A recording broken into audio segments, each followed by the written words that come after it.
Graça e paz, amém? Aleluia. Vamos sentar então, nós vamos ser ministrados agora pela manhã. A palavra de Deus. Quero chamar aqui a nossa missionária, Ana Lúcia. Vamos aplaudir o Senhor pela vida dela, irmãos. Aleluia. É um prazer, uma honra muito grande ter essa mulher de Deus aqui conosco. Vida de Deus, experiências com pessoas. Graças a Deus por isso. Então, fala para o seu irmão assim, olha, beba tudo o que Deus tem hoje para você, em nome de Jesus. Louvado seja Deus. Eu saúdo a amada igreja com a paz do Senhor. Deus é maravilhoso, nos trouxe mais uma vez aqui, né? Com a dificuldade de gasolina, dificuldade de combustível, mas o Senhor, Ele sempre providencia tudo, porque Ele é maravilhoso. Louvado seja Deus. E a semana, sexta-feira, quem estava aqui na sexta-feira? Quase todo mundo que veio. Aí hoje a gente vai dar continuidade no que o Senhor falou conosco na sexta, né? Quem está curioso para saber qual que é a arma? Todo mundo tem em casa, mas às vezes não usa. Amém? Eu gostaria de fazer apenas uma oração com a igreja antes da gente começar a transmitir a palavra. Sei que vocês já ficaram bastante em pé, só mais um pouquinho. Vamos dirigir uma palavra ao Senhor. Senhor, eu quero te agradecer por esta manhã, estar aqui juntamente, Pai, com a tua igreja. É um momento maravilhoso de adoração, de louvor e de engrandecimento da família. Obrigado, Espírito de Deus, por ter nos trazido aqui nesta manhã. Eu sei, Pai, que todos nós que estamos aqui, estamos com sede de ouvir a tua palavra. É maravilhoso estar na tua presença, é maravilhoso ouvir a tua voz. E por isso, Espírito de Deus, nós estamos aqui com o nosso coração aberto para ouvir a tua palavra. Me disponho, Senhor, na tua presença. Faça conforme tu o quiseres, em nome de Jesus. Amém. Louvado seja Deus.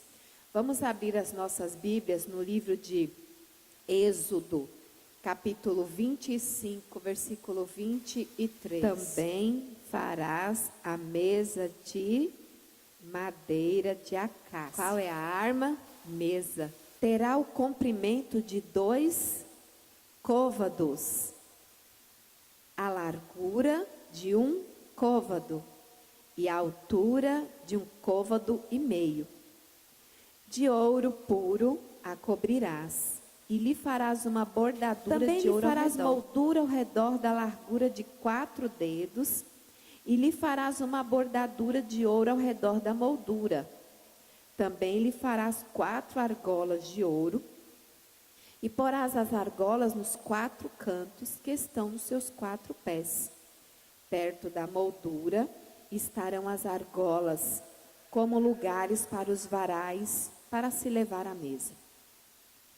Farás, pois, estes varais de madeira de acácia e os cobrirás de ouro, por meio deles se também levará à mesa. Os seus pratos e os seus recipientes para incenso, e as galhetas e as suas taças em que hão de oferecer libações de ouro puro os farás. Porás sobre a mesa os pães da proposição diante de mim perpétuamente. Hoje nós vamos falar um pouco sobre esse móvel da casa, a mesa, e que hoje ele está sendo muito pouco usado. Há mais ou menos uns 5 anos atrás eu estava ouvindo um filósofo da PUC, e ele não é um cristão, não sei se ele é católico, crente ele não é, eu pesquisei, ele não é. E ele estava falando da mesa na família, cientificamente, da importância dela na educação dos filhos. Algo que estava sendo perdido. Foi assim um videozinho de mais ou menos uns 2, 3 minutos, 1 minuto ou 2, 3. Foi só um flash de um dos ensinamentos dele, das palestras dele que ele dá nas universidades. E aquilo me tocou. E eu então orei a Deus e pedi ao Senhor que o Senhor me desse discernimento na palavra em relação a isso, a mesa, porque eu sempre gostei de trabalhar com família. O porquê da mesa, que mistério tão grande esse da mesa. E então eu fiz esse estudo e fui procurar no meu dicionário bíblico, que já está bem velhinho, que desde a minha adolescência eu uso, e procurei a importância da mesa no Evangelho.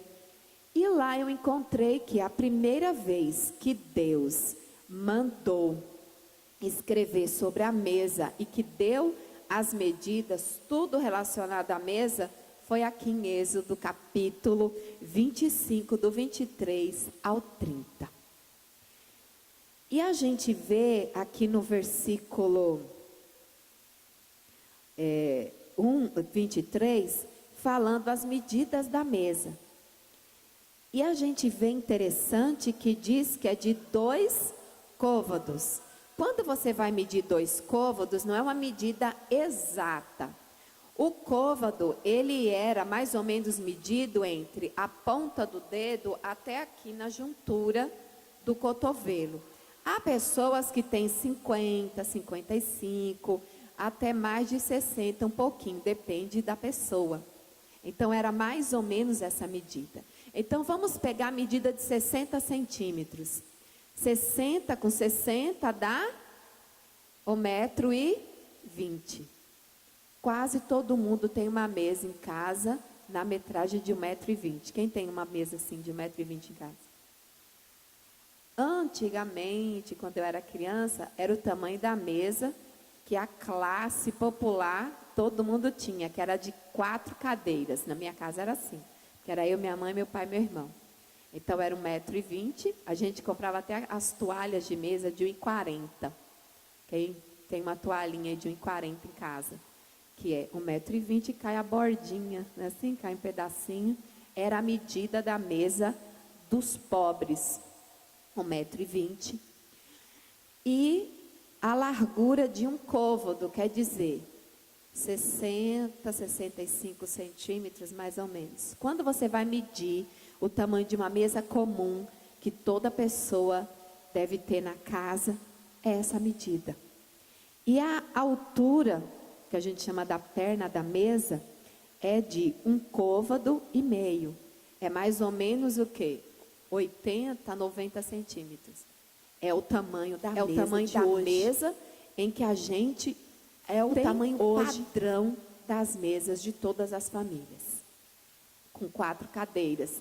Se é de 6 cadeiras é um pouquinho maior. Mas a base, a basicazinha, que qualquer pessoa pobre pode comprar, qualquer casalzinho que vai casar, que tem pouca condição, ele vai comprar uma mesa de 1,20 m, 4 cadeiras e uma toalhinha de 1,40 m. Isso foi, escrito há muitos anos atrás. E o que me chama a atenção é que Deus, no versículo 29, ele manda colocar pratos, recipientes para o incenso. O incenso é um cheirinho, né? É um aromazinho que se coloca na casa para que a casa fique cheirosinha. Hoje quase todo mundo tem forma líquida. Naquela época, eles queimavam. O incenso, ele é queimado. E suas galhetas, traduzindo, galhetas, em algumas traduções falam garfos. E as talheres, suas taças. O que tem na mesa?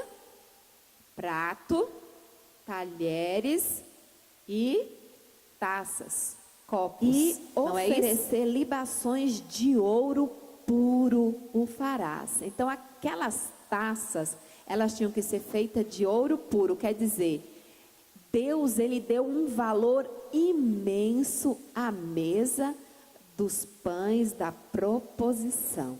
E no 30 fala, não faltará pão da proposição diante de mim perpetuamente. Quer dizer, tinha que ter pão naquela mesa diariamente, todos os dias, independente de dia de festa ou de não festa. O pão é o alimento mundial. Toda casa tem pão. Tem ou não tem? Tem? Tem. Toda casa tem pão. De pobre, de rico, remediado, até do miserável. Se ele não tiver nada, pelo menos um pão ele tem. É o alimento mundial. Jesus, ele chega a dizer: eu sou o pão da vida. Ele se compara como o pão da vida, porque o pão é um alimento mundial. O trigo, ele é carboidrato, então ele produz no organismo açúcar, ele é transformado em açúcar. E o açúcar, ele produz energia. Então a pessoa, por mais necessitada que ela esteja, ela comendo um pedaço de pão e bebendo um pouco de água, ela vai adquirir energia para dar mais algumas caminhadas até ela poder ter um alimento melhor. Quando você vai estudar, então eu entrei esses dias estudando essa palavra, para trazer hoje aqui, deu a palavra que eu trouxe na sexta-feira, que foi a unidade da família e a proteção da família lá no livro de Neemias. A família tem que estar unida e percebeu qualquer coisa, tem que rapidamente fazer o esquema de proteção. E o esquema de proteção, ele precisa de arma. E eu falei que a arma eu ensinaria hoje, que é a mesa. A mesa é uma arma de proteção para a família. A gente vai ver hoje. Como assim a mesa é uma arma de proteção? Alguns talvez estão pensando assim, outros talvez já até sabem o porquê. Então, quando eu fui dar uma lida no judaísmo, na história dos judeus, todo judeu, na sua casa, eles têm uma mesa, e nessa mesa, eles deixam pão em cima dela. Se alguém bate na sua porta, pedindo qualquer coisa, os pedintes, eles rapidamente oferecem pão, aquele pão. Chega alguém na casa deles, eles convidam. Se você um dia for convidado a entrar numa casa de um judeu legítimo, que não é convertido ao cristianismo, ele segue a religião do judaísmo, vai ter pão na mesa dele, e ele vai fazer questão de que você sente naquela mesa e coma nem que for um pedaço daquele pão. Porque eles acreditam que eles estão prosperando e estão fazendo prosperar com aquele pão, baseado nesse versículo do capítulo 25, o versículo 30 de Êxodo. Não faltará pão perpetuamente na mesa. Então, não só na mesa do templo não pode faltar, como na mesa da casa deles. Porque o pão é um alimento. E Jesus, ele diz, lá em João capítulo 6, quando ele se levanta na festa, e ele diz: eu sou o pão da vida. Quem tem fome, vem a mim, porque eu sou o pão da vida. Então Jesus, ele tem que estar na nossa mesa todos os dias. Como a mesa é uma arma na minha família? De que forma a mesa é uma arma? Hoje, como eu falei na sexta-feira, as famílias fazem os seus pratos.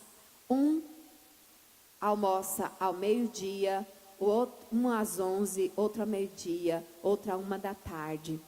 Outros, no mesmo horário, todos na mesma casa, vai na panela, faz o prato, vai para o quarto. O filho na frente da televisão, na sala, comendo, assistindo a televisão. A outra filha está no quarto, estou estudando, então tenho que comer rápido.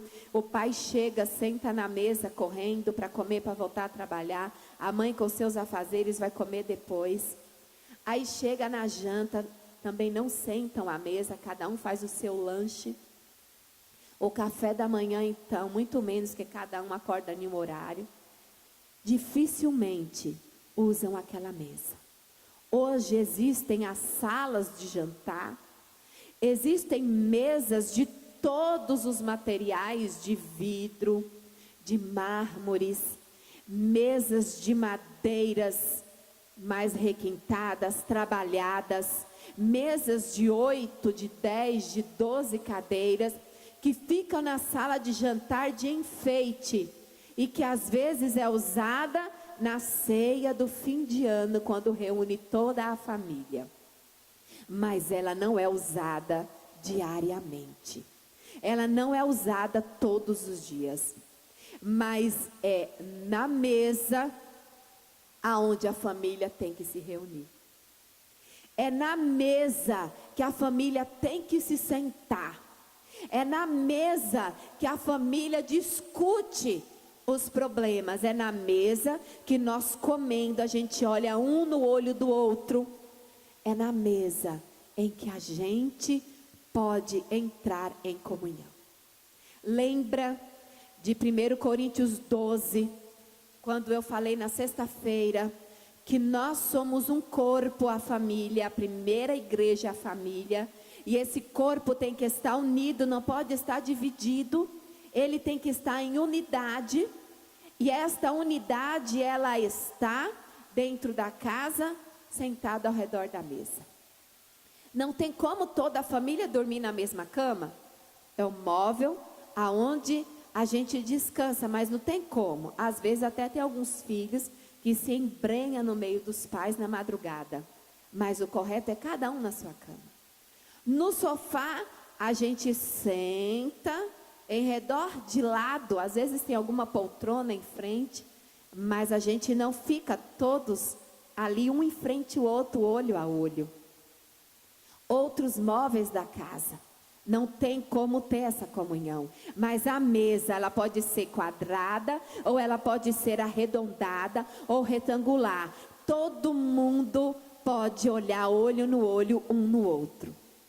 Seja a criança, seja o adulto, seja o adolescente, pai com filho, mãe com pai. É na mesa que se faz as reuniões. No trabalho se faz reuniões na mesa. Quando você vai numa lanchonete, numa pizzaria, você senta na mesa. A gente gosta de sentar na mesa, não é assim? Os balcões, eles são para comidas rápidas, alimentos rápidos, aonde fica um ao lado do outro e não podem nem fazer as discussões necessárias da casa. Ou quando você vai numa lanchonete que você quer fazer uma refeição rápida, você senta no balcão. Mas quando você vai para conversar, para discutir alguma coisa ou conversar com um amigo, você procura sentar numa mesa, ainda que seja aquelas mesinhas de 2 lugares. É ou não é? É a igreja. É. Não é assim? Então a mesa, ela é uma arma poderosa para a união da família, para o resgate da família, para descobrirmos no olho do outro o que é que está acontecendo. Quando nós sentamos na mesa e nós olhamos no olho do nosso esposo, nós percebemos se foi tudo bem no trabalho. Quando nós olhamos no olho dos nossos filhos, nós percebemos se foi tudo bem com ele na escola, no trabalho do filho que já trabalha. Nós percebemos se a mãe está triste. Nós percebemos no olhar, o olhar, a Bíblia diz que o olhar é a janela da alma. A alma é a nossa mente, aonde está armazenado todo o nosso ser. Nós estamos armazenado tudo na nossa alma, que é a nossa mente. E os olhos é a janela dessa alma. Então ele disse, está tudo bem se você está bem, se você está doente, se você está triste, se você está alegre. É nos olhos que a gente percebe, não é? Quando a gente conversa com alguém olho a olho, a gente percebe pela reação dela o que ela está sentindo. Quem percebe? Eu percebo se eu estou contando uma bênção e a pessoa ela começa a sentir inveja. A gente percebe, o olho vai mudando. Se a pessoa fica contente com você, o olho dela arregala mais e você vê o olho dela brilhar, o olho dela sorrir. Mas se ela vai sentindo inveja, o olho vai apertando, vai tremendo. É incrível. A Bíblia é muito sábia. Jesus, quando ele disse cada palavra escrita pelos discípulos, ele dizia e os discípulos lembravam e foram escrevendo. Eles diziam sobre isso. Os olhos, a janela da alma.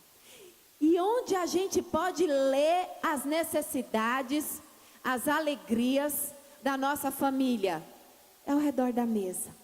Então a arma para a proteção da família, para estarmos com a família, a arma para que a família não seja destituída, é na mesa. Discutindo na mesa, conversando na mesa, opinando na mesa. Se não é no almoço, pode ser numa refeição.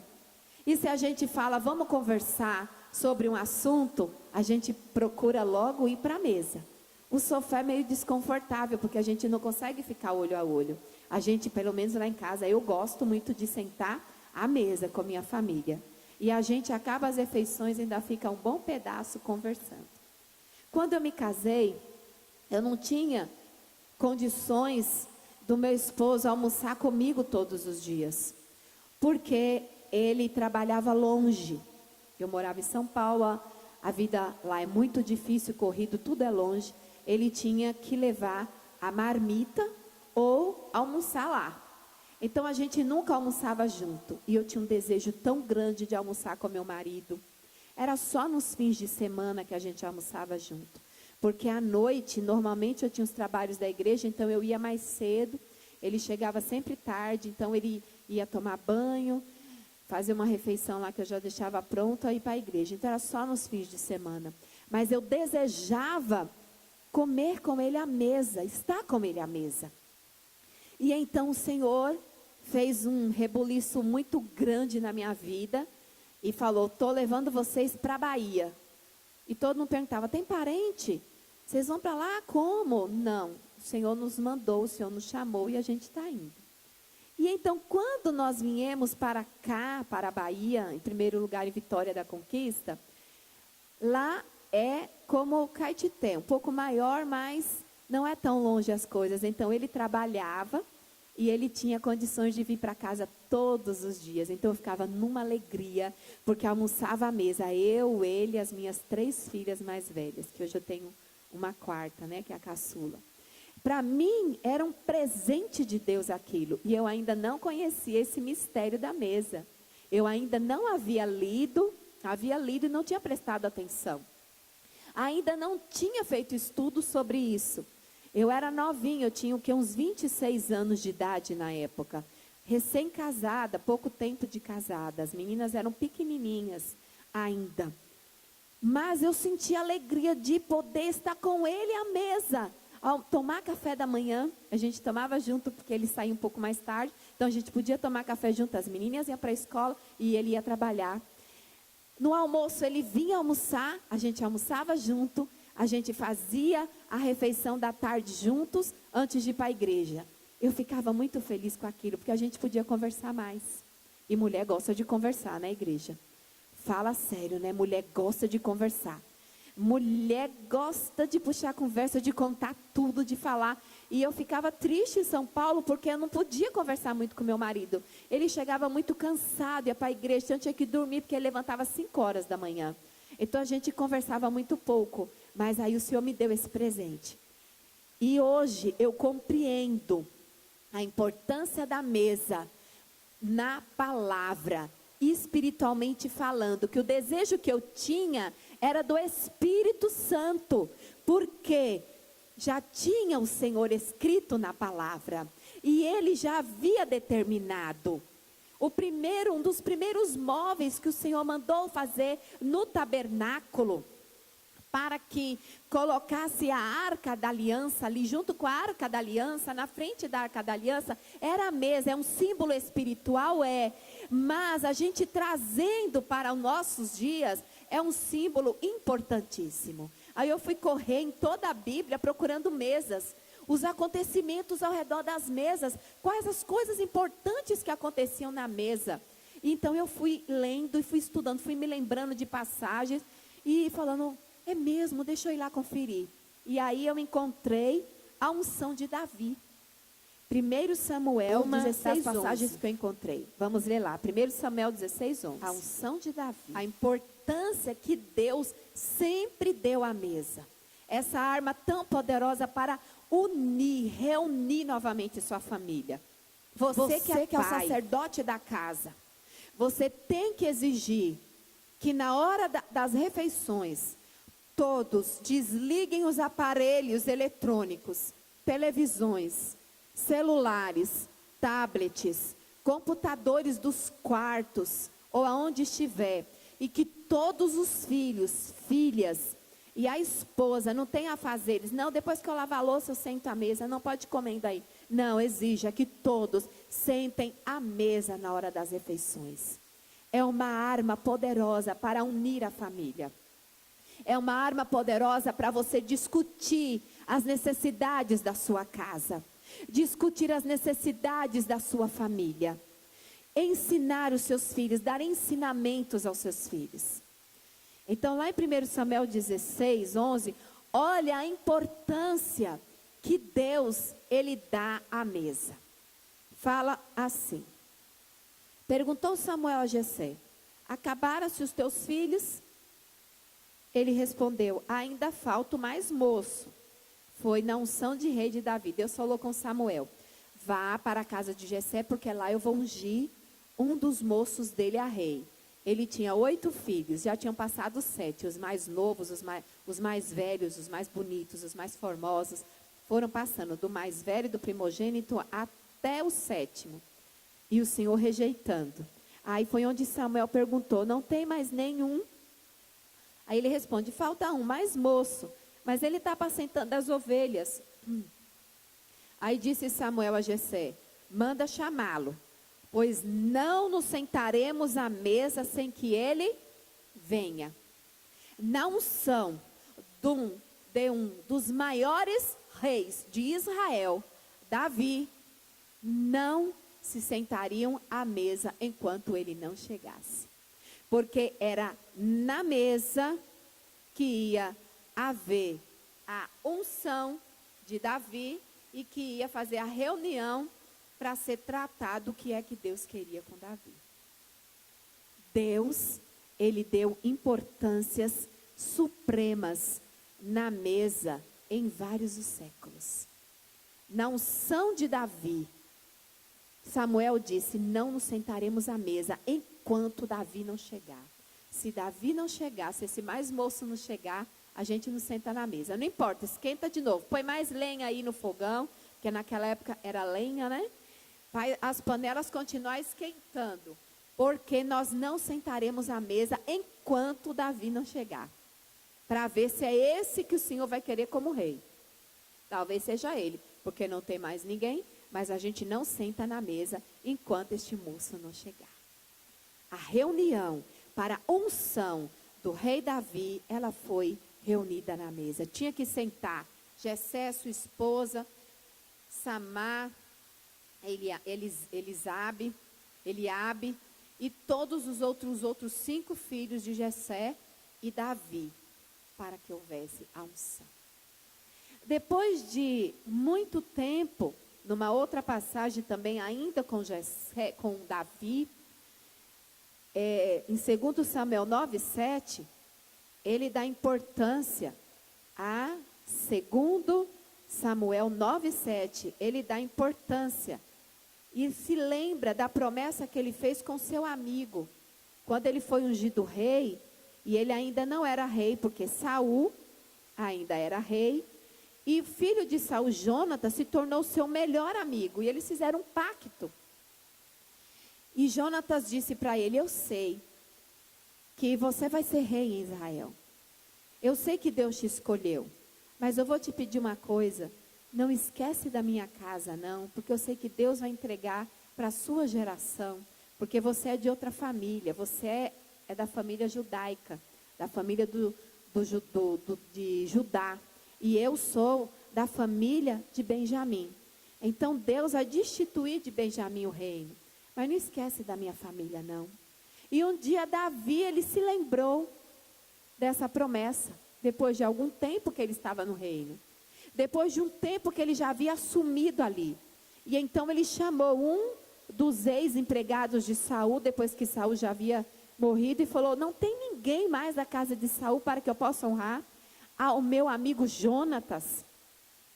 Aí o servo, se eu não me engano o nome dele é Zinri, que trabalhava com Saul, disse: tem Mefibosete, mas ele é aleijado dos 2 pés, ele mora lá em Lodebar, um lugar bem afastado.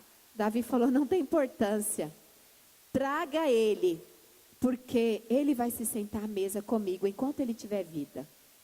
Então essa passagem que a gente vai ler, 2 Samuel 9:7, diz assim: então lhe disse Davi: não temas, porque eu usarei de bondade para contigo, por amor de Jonatas, teu pai, e te restituirei todas as terras de Saul, teu pai, e tu comerás pão sempre à minha mesa. Então, na mesa do rei, na mesa de Davi, aquele moço, não importava se ele era aleijado do pé, porque pessoas que tinham deficiências, necessidades especiais, naquela época, elas eram excluídas. Sentar na mesa de um rei, de maneira nenhuma. Elas não podiam. Mas quem podia ir contra o rei? O rei estava dando a ordem, o rei havia selado essa ordem. Então aquele moço Mefibosete ia se sentar à mesa com o rei todos os dias da sua vida. A importância da mesa. Aquele moço que estava morando num lugar difícil, que havia sido destituído de todas as suas riquezas, que havia perdido a sua família, não havia nascido com os pés aleijados, com os pés coxos, com os pés machucados, ele não havia nascido. Mas quando ele estava correndo, a sua ama correndo, a sua babá correndo com ele, fugindo da guerra, quando seu avô e seu pai morreu, ela caiu e ele quebrou os 2 pés. Como ali não tinha ortopedistas como hoje, então os pés dele se cicatrizaram, quebrados, e ficou com os pés aleijados. Mas Davi chamou ele para comer à mesa com ele.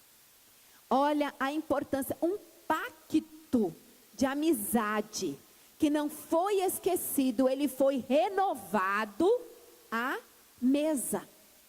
Ele foi renovado na mesa. A mesa para Deus tem uma importância muito grande. Muitos, talvez a gente ache e pensa que o altar, o mais importante, seja esse aqui.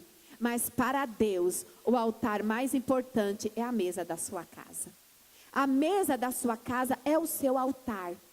A mesa da sua casa é aonde você liga as mãos na hora das refeições para orar junto. Talvez vocês não tenham tempo de orar junto durante o dia, mas ali, quando vocês estão à refeição, antes da refeição, vocês ligam as mãos. Quem não fazia isso, comece a fazer. E vocês vão ver a diferença da sua casa. A prosperidade da sua casa espiritual, a prosperidade material, a prosperidade conjugal, a prosperidade em afetividade, em tudo.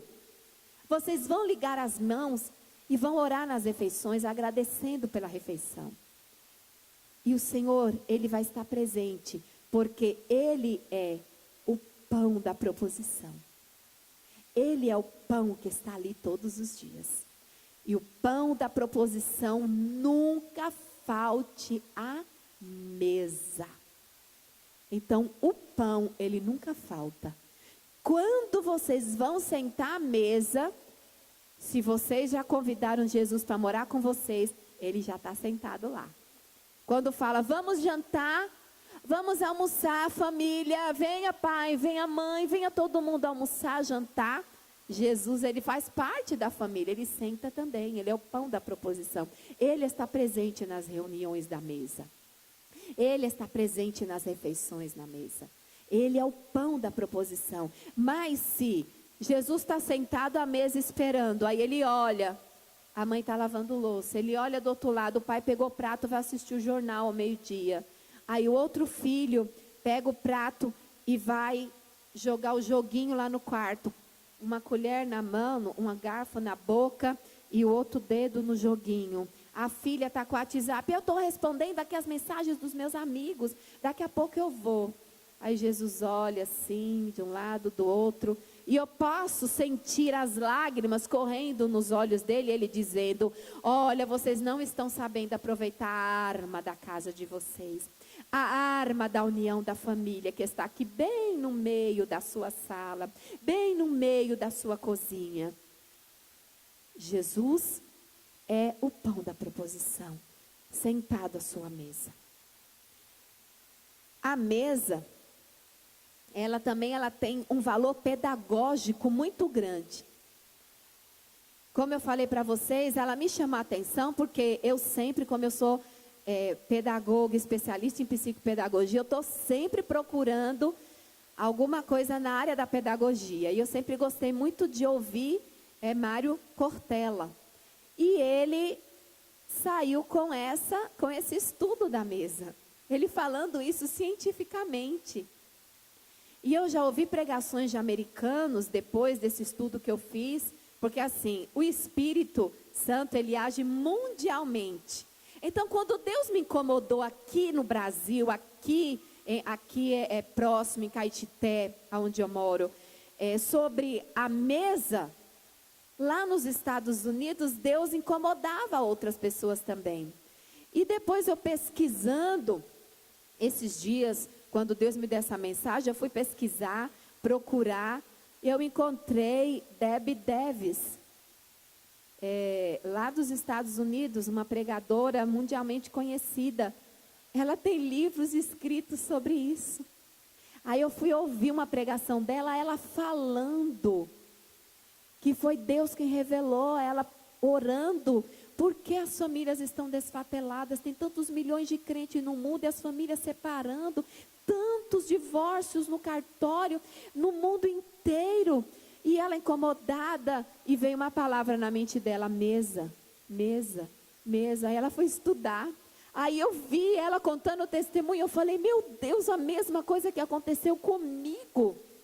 Eu procurando o estudo da mesa, olha, os Estados Unidos está a muitos quilômetros daqui, bem longe, bem distante, e Deus me incomodou aqui. E eu sei que em outros países também Deus deve ter incomodado alguém, porque o Espírito Santo, ele age mundialmente e ele sabe a necessidade de cada lugar. E então, eu descobri isso pedagogicamente. E aí na Bíblia, lá em Deuteronômio capítulo 6, 7, o Senhor fala de educação na mesa. Deuteronômio 6, 7, é lei, viu, igreja? E quem não obedece à lei, muitos falam: mas eu não estou mais sobre a lei. Mas o que é que Jesus disse? Eu não vim para revogar a lei, eu vim para cumprir. Tem coisas na lei pesadas e que nós temos que viver na graça, porque a gente não consegue cumprir. Mas há leis que a gente consegue cumprir. Ele disse: amai a Deus sobre todas as coisas, ao próximo como a ti mesmo. E o Senhor fala em várias passagens: obedecer os meus mandamentos, os meus estatutos, as minhas leis. E essa é uma lei que não é difícil de obedecer. E ela tem que ser obedecida. Nós não somos judeus por adoção. Hoje não oramos pela bandeira de Israel. Nós sentimos parte de Israel. Sentimos parte do judaísmo. Então como que a gente vai descartar as leis? De forma nenhuma. A gente tem que tentar cumpri-las. E uma delas que o Senhor deu aos judeus é em 6, 7 de Deuteronômio: a inculcarás aos teus filhos, e delas falarás assentado em tua casa, e andando pelo caminho, e ao deitar-te, e ao levantar-te. Então, quer dizer, pedagogicamente, a gente tem que, sentado em nossa casa, a gente tem que ensinar o nosso filho a palavra. E qual o melhor lugar para a gente ensinar o filho? Onde é que você ensina seu filho a tarefa? Na mesa. A palavra, ela tem que ser ensinada sentado à mesa. A mesa, ela tem também um valor pedagógico. Um valor pedagógico muito grande. E é ordem do Senhor para a gente ensinar os nossos filhos sentado, andando, deitando, levantando. Quer dizer, 24 horas. O seu filho tem que estar do teu lado, e você dando exemplo e ensinando ele da palavra. Sentado à mesa. Sentado à mesa, a gente tem que ensinar os nossos filhos a palavra de Deus. Não tem outro móvel na nossa casa melhor para fazer tarefas, para ensinar, para ler e escrever do que a mesa. Não é? É uma mesa. Não tem. No colo fica desconfortável. Às vezes a gente senta no sofá e começa a escrever alguma coisa, mas logo dá um desconforto nas costas, não é assim? Na nossa coluna.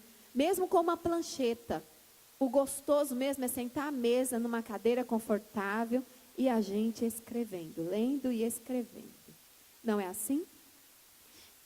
É ordem do Senhor. Reunir-se ao redor da mesa. Ensinar o filho ao redor da mesa. No Velho Testamento fala isso. Ah, mas e no tempo da graça?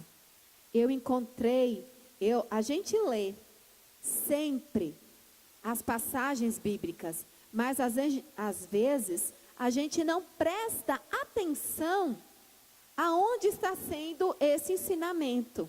E aí quando eu fui ler em Mateus, em Lucas, em João, em Marcos, a gente encontra Jesus usando a mesa como um instrumento pedagógico de ensino para os seus discípulos. Sempre, a maioria das vezes, ele estava sentado à mesa. Jesus falou para Zaqueu, quer dizer, hoje convém eu ir para a tua casa. E ele foi para a casa de Zaqueu e sentou na mesa com Zaqueu e foi comer com Zaqueu, não foi? Ele foi ensinar Zaqueu na mesa. Quando Zaqueu fez a promessa para Jesus de restituir 4 vezes mais aquilo que ele tinha defraudado, foi na reunião na mesa. Quando Jesus foi para a casa dele, sentou à mesa e ali eles começaram a conversar e então Zaqueu, triste, dizendo, eu pequei tanto, que vergonha que eu estou, mas eu vou restituir. Eu vou restituir. Por que será? A Bíblia é regra de fé, não conta todos os detalhes. Mas a gente que senta numa mesa para uma refeição e que às vezes fica até 2 horas sentada à mesa, depois termina a refeição conversando, a gente pode imaginar. Jesus foi lá na palavra e disse, olha Zaqueu, você sabe que você pecava, né? Você sabe que lá na lei está falando que tem que restituir 4 vezes mais quando a gente defrauda uma pessoa. E a gente tem que cumprir a lei. Então ali, Zaqueu, ele se propôs. Numa conversa na mesa. Conversando à mesa. Explicando as coisas para a família de Zaqueu na mesa. Na refeição. Vamos ler em Mateus 9, 10 e 26, 7. As passagens de Jesus ao redor da mesa. Se vocês compreenderem hoje o valor da mesa da sua casa e começarem a praticar as refeições, fazer uma reunião com sua família ao redor da mesa e determinar, a partir de hoje, toda a família vai fazer as refeições sentada na mesa. Não admito que ninguém faça a refeição fora da mesa. Todos reunidos na mesa. Vocês vão ver a diferença da educação dos seus filhos. A diferença da obediência dos seus filhos. A forma como a família vai se reunir mais, vai se unir mais. Como seus filhos vão lhe obedecer mais. Como você vai compreender melhor o seu esposo, a sua esposa, porque vocês vão conversar mais. Como hoje é bem cômodo a eletricidade, mas eu estou aqui no interior, eu fico bem à vontade de falar isso, porque eu sei que muita gente passou por isso. Quem já morou em lugares que não tinha energia?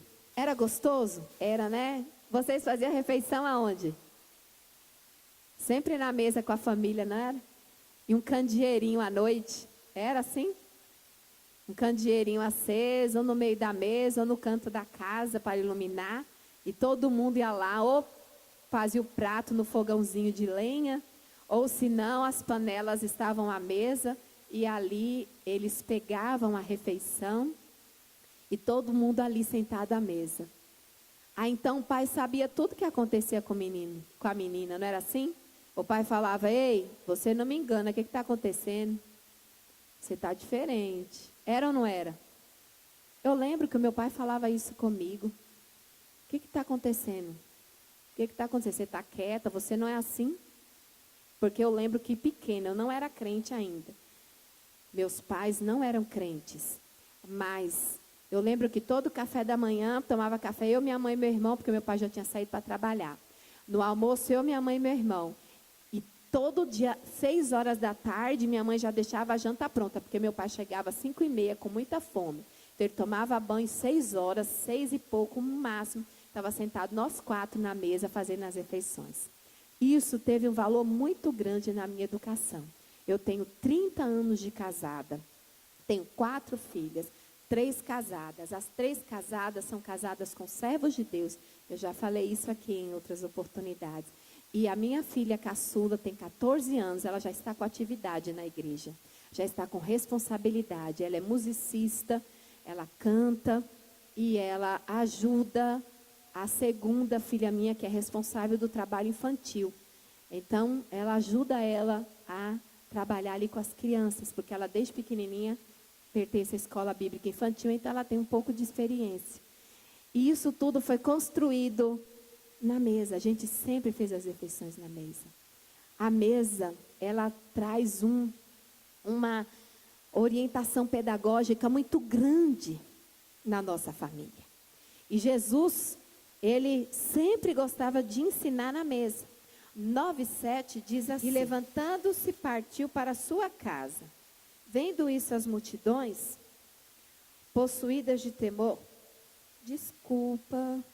Mateus 9:10. E sucedeu que, estando ele em casa, à mesa, muitos publicanos e pecadores vieram e tomaram lugares com Jesus e seus discípulos. Ele estava na casa dele.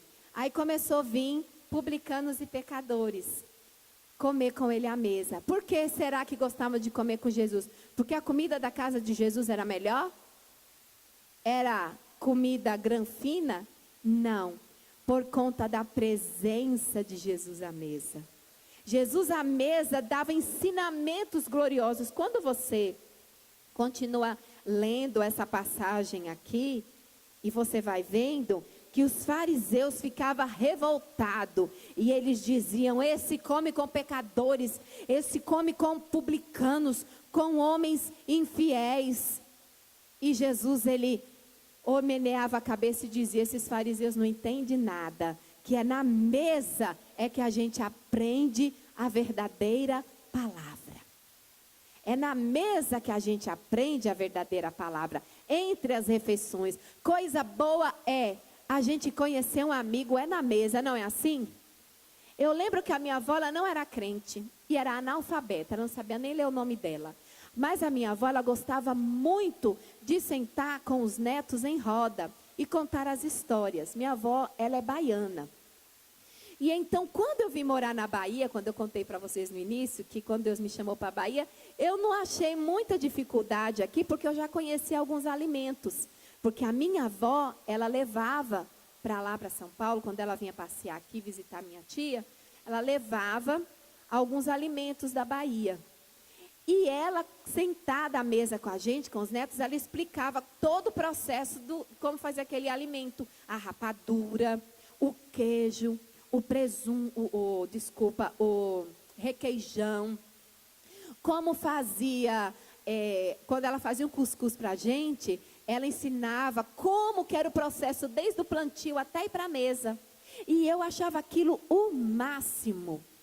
Era na mesa que minha avó ensinava. Então, mesmo minha família não sendo crente ainda, eles tinham um valor terrível que ensinava na mesa. E lá em Mateus 26:7, a gente vê Jesus novamente comendo. É por isso que chamava, esse é um comilão beberrão. Porque os fariseus, eles se achavam muito santos. A mesa da proposição era só para eles. E o povo não tinha direito. Mas eles não entendiam que o verdadeiro pão da proposição era Jesus. E ele sentava à mesa com os pecadores, porque aquele pão da proposição vivo, ele causaria mudança na vida dos pecadores. Então 26:7 diz assim: aproximou-se dele uma mulher, trazendo um vaso de alabastro, cheio de precioso bálsamo, que lhe derramou sobre a cabeça, estando ele à mesa. Ele estava na mesa comendo. Ele estava fazendo as refeições. Jesus não gostava de chegar numa casa e fazer um pratinho dele, ele sentar lá embaixo do pé de árvore, porque está calor, não. A gente sempre encontra Jesus nas refeições na mesa, porque ele é o pão verdadeiro da proposição, pão vivo.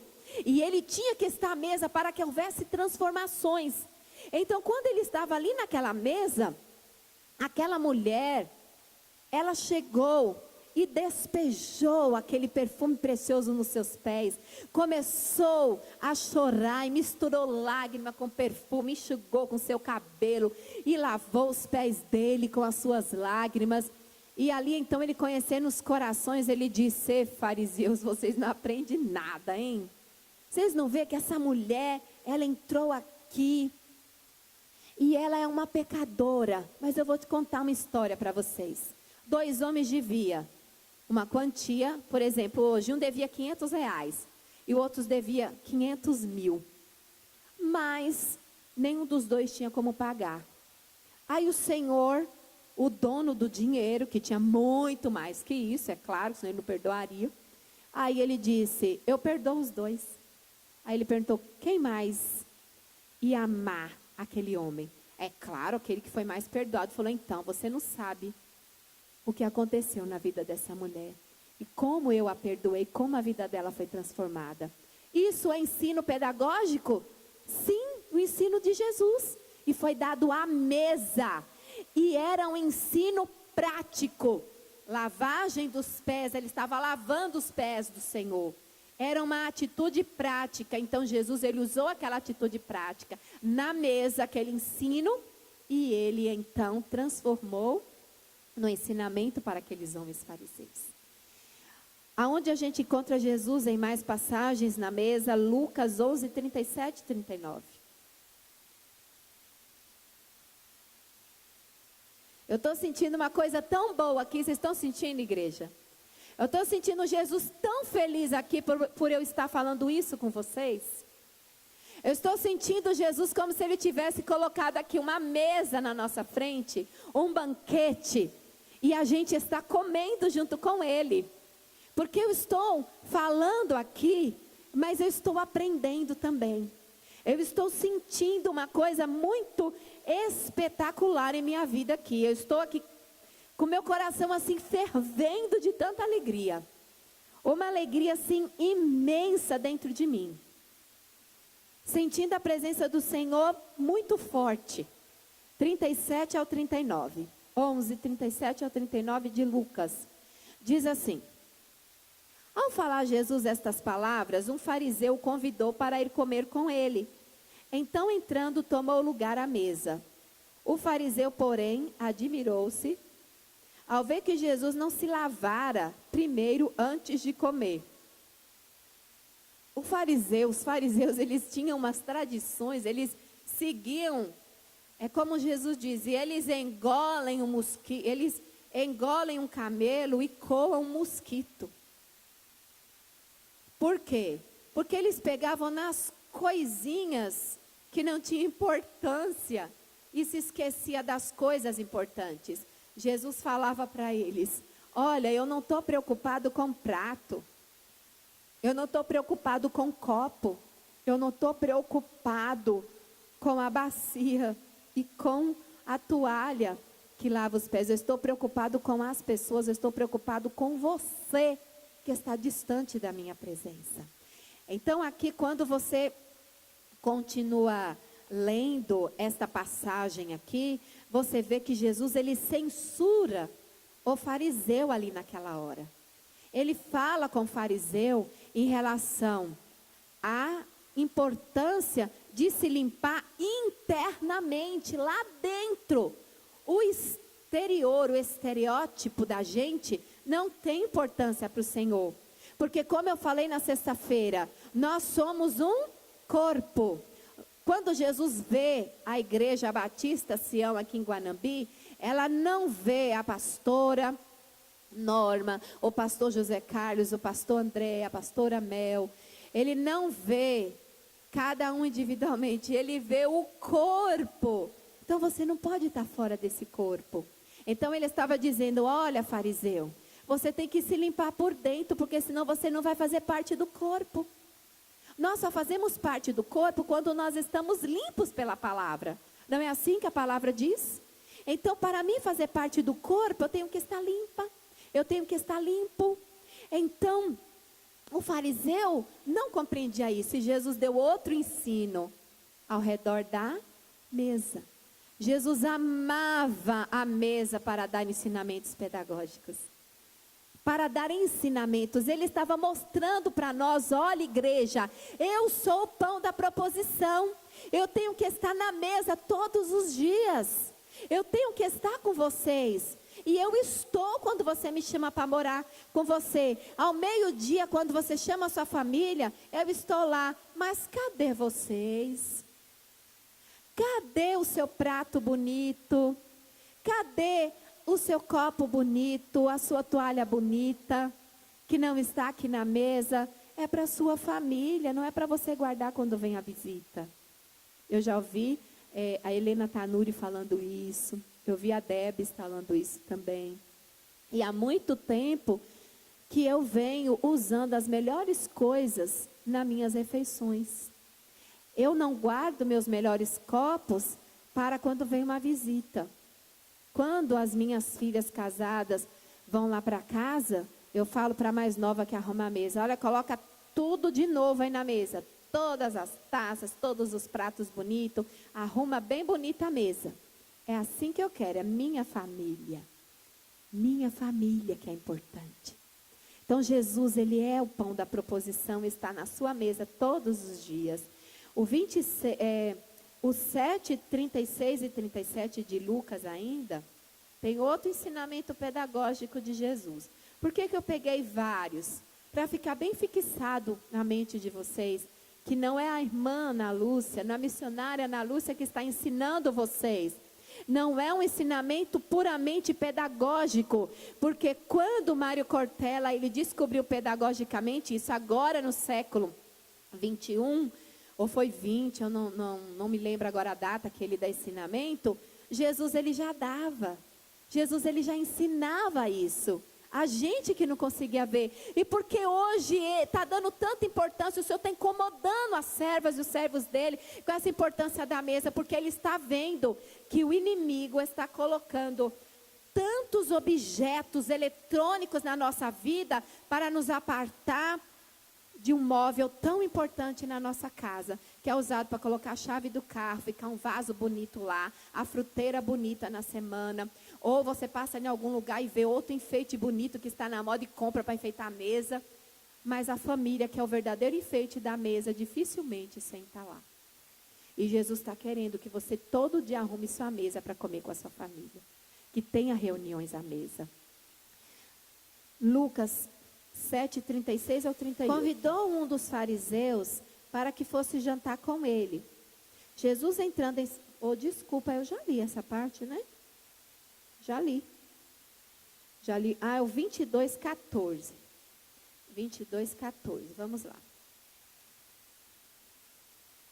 22, 14 de Lucas. A última Páscoa. Chegando a hora, pôs-se Jesus à mesa e com ele os apóstolos. Até o último momento, Jesus deu as instruções aos discípulos na mesa.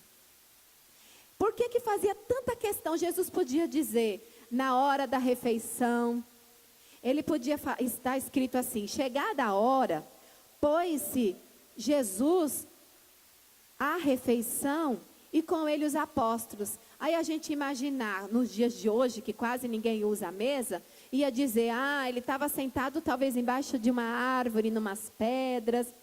Ele estava lá no fundo do quintal. Ele estava sentado no barco, numa marmita. Mas não, em todas as passagens que a gente lê, os ensinamentos de Jesus, uma grande parte faz a questão de citar o nome mesa.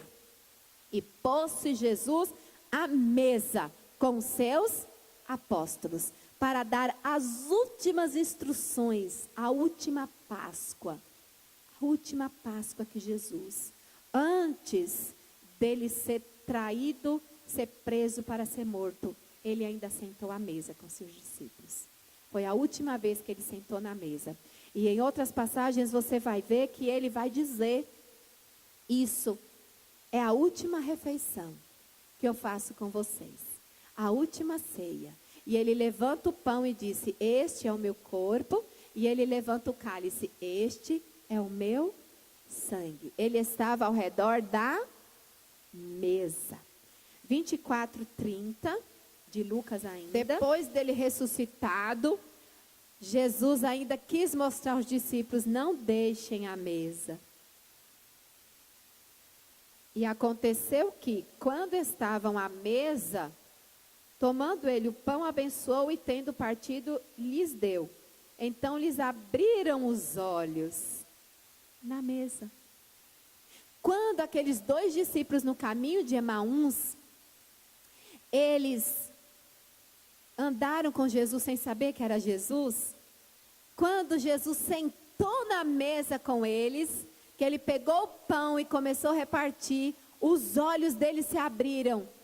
E eles então viram que era Jesus. Jesus, depois de morto, ressuscitado, ele encontrou com os discípulos no caminho de Emaús, ainda deu a lição da mesa. Ainda disse: eu tenho que continuar a mesa com vocês. Eu vou continuar a mesa com vocês. Eu sou o pão da vida, eu sou o pão da proposição. Eu continuarei com vocês na mesa. Já está quase terminando, viu, igreja? Vamos ler aqui em João 13:12. Eu separei por livros, para ficar mais fácil da igreja procurar. 13:12 é uma passagem lindíssima. Eu amo muito essa passagem. E quando a gente está ficando um pouquinho orgulhoso, está subindo um pouquinho no salto, é bom a gente ler essa passagem, para a gente lembrar quem somos. Ninguém. Porque Jesus, sendo Senhor e Rei, lavou os pés dos discípulos. Quem somos nós? João 13:12 diz assim: depois de lhes ter lavado os pés, tomou as vestes e voltou à mesa. Perguntou-lhes: compreendeis o que vos fiz? Então Jesus, ele estava ceando à mesa com os discípulos. Aí de repente ele levantou, pegou uma bacia, pegou uma toalha, tirou a roupa que ele estava, que é a roupa de Jesus. Muitos acham que Jesus andava mal vestido, mas não. Tanto é que os soldados fizeram uma disputa, um sorteio das roupas dele, porque eram roupas de tecidos finíssimos. Então ele não queria sujar. Porque imagina os pés dos discípulos, devia estar bem sujinho, né? Andando de sandália, sem asfalto, sem calçamento, na terra. É uma terra bem mais seca do que aqui a nossa região. É um pozinho, aquele pozinho vermelho. E aí então Jesus tirou as vestes e começou a lavar os pés dos discípulos. E também ele se vestiu, ele se cingiu com uma roupa mais simples, porque uma toalha apenas, porque quem fazia esse serviço eram os escravos. Só os escravos é quem lavava os pés dos visitantes. Então tinha um escravo em cada casa específico para lavar o pé dos visitantes. E Jesus, ele fez esse serviço. Sendo rei, era inadmissível um rei fazer isso. Mas Jesus disse: olha, eu sendo rei, eu sendo Senhor, estou lavando os seus pés, quanto mais vós lavar os pés uns dos outros. E então ele começa a lavar os pés dos discípulos. Depois ele volta à mesa, ele fez ali outra atividade pedagógica prática, lavando os pés, que ele sempre fazia na prática as coisas, ou permitia que alguém fizesse na prática, e depois ele olhava para os discípulos, olho no olho de cada um na mesa e dizia: aprendeu o que eu fiz agora? Aprendeu o que eu quero dizer? Sempre à mesa. 12, do 1 ao 2, de João. 6 dias antes da Páscoa, foi Jesus para Betânia, onde estava Lázaro, que ele ressuscitara dentre os mortos. E deram-lhe, pois, ali uma ceia. Marta servia, sendo Lázaro um dos que estavam com ele à mesa. Então, ele também orientava as famílias à mesa. Marta, Maria e Lázaro eram crentes, e crentes fiéis. Pela palavra a gente percebe isso. Ele dava os ensinamentos tanto para pecadores, quanto para crentes fiéis sentados à mesa. Então, se a minha família toda é crente, ou se ela não é, eu tenho por obrigação sentar à mesa. Porque é nela que a gente pode travar as discussões que a gente tem que travar durante a mesa. Vamos lá para Atos 16, 34. Depois que Silas e Paulo ganharam o carcereiro para Jesus, ele foi para a casa deles. Então, levando-os para a sua própria casa, lhes pôs à mesa. Não pôs no sofá. Não pôs simplesmente numa cadeira. Não convidou, olha, senta aí um pouquinho. Não, ele falou logo, vamos lá para a cozinha, vamos lá sentar na minha mesa, com todos os seus. Manifestava grande alegria por terem crido em Deus. Na mesa, a família do carcereiro toda se converteu naquele dia à mesa com Paulo e Silas. Como eu falei com as irmãs aqui, que elas falaram que era gostoso, né? Naquele tempo que não tinha energia na hora das refeições. E eu me lembro que há tempos atrás, quando a gente ia visitar as pessoas, eu lembro quando eu era pequena, mesmo lá em São Paulo, que minha mãe ia às vezes visitar algum parente, sempre a dona da casa, ela nunca chamava para sentar no sofá da sala. Chamava, vamos lá para a cozinha, vamos lá para a cozinha. Quem lembra disso? Vamos lá para a cozinha, só 3 irmãs? Mais gente, levanta a mão alta aí, não era assim? Vamos lá para a cozinha, vamos lá para a cozinha. Aqui na Bahia é gostoso, né? Já tem sempre um pedaço de requeijão na mesa, um pedaço de queijo, um bolo, um chimango. Não é assim? Sempre tem uma coisa gostosa da Bahia em cima da mesa. Então, era dessa forma naquele tempo, no tempo bíblico. E então, o carcereiro disse, vem, vocês estão machucados. Ele limpou as feridas dele, diz a Bíblia, limpou eles e falou, agora vão para minha casa. Lá na minha casa tem comida quentinha, vou avisar minha esposa. Vamos sentar na mesa e quando a gente conversa, ela prepara uma refeição para a gente. E ali, então, eles sentaram à mesa. E diz a Bíblia que se manifestava grande alegria por terem crido em Deus. E você vê que antes desse versículo, quando o carcereiro queria se matar por Deus ter abrido a prisão naquele terremoto, Paulo disse, não faça isso, estamos todos aqui. Se você crê em Deus, você e toda a sua casa será salva. Naquele mesmo dia, ao redor da mesa, a casa do carcereiro foi salva. Ao redor da mesa.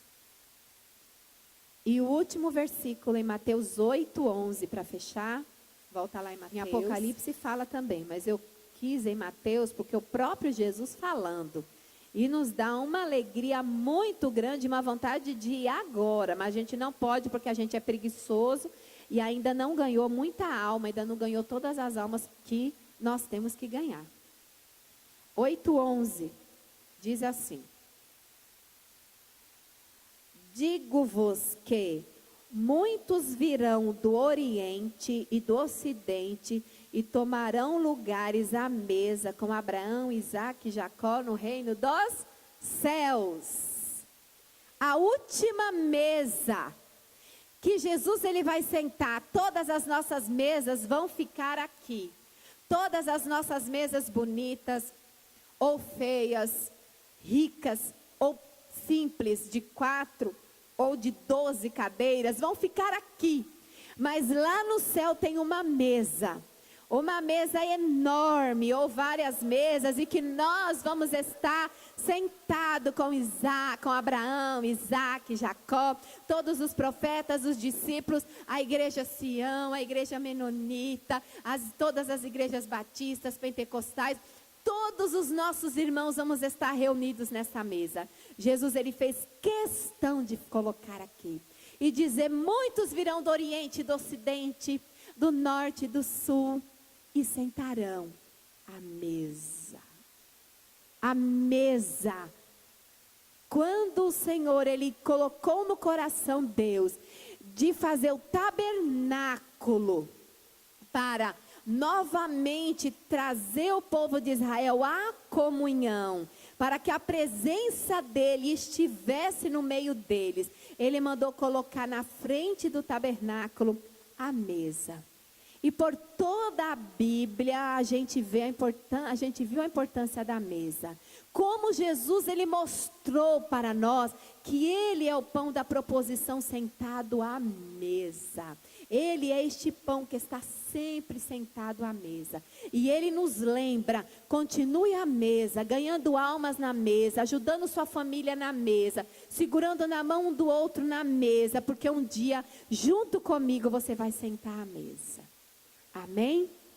Resgate a comunhão da sua casa, da sua família à mesa. Como eu falei no início, eu repito: o homem da casa é o sacerdote. Exija que toda a sua família sente-se à mesa. Ou se o seu esposo não é crente ainda e você é, converse com ele, converse a importância da mesa na educação dos seus filhos e comece a usar a mesa como um produto pedagógico, como um ensino pedagógico, para que a sua família cresça espiritualmente. Fique mais tempo à mesa depois das refeições, conversando com sua família. Não distraia, não deixe aparelhos eletrônicos ligados na hora da refeição. Aproveite esse objeto, essa arma tão poderosa que o Senhor nos deu. Então hoje a gente fecha esse ensino. Primeiro, a gente tem que entender que a família é um corpo e tem que estar unido. Neemias ensina que nós temos que proteger a família. E para proteção contra o inimigo, a gente precisa de arma. E a arma é a mesa.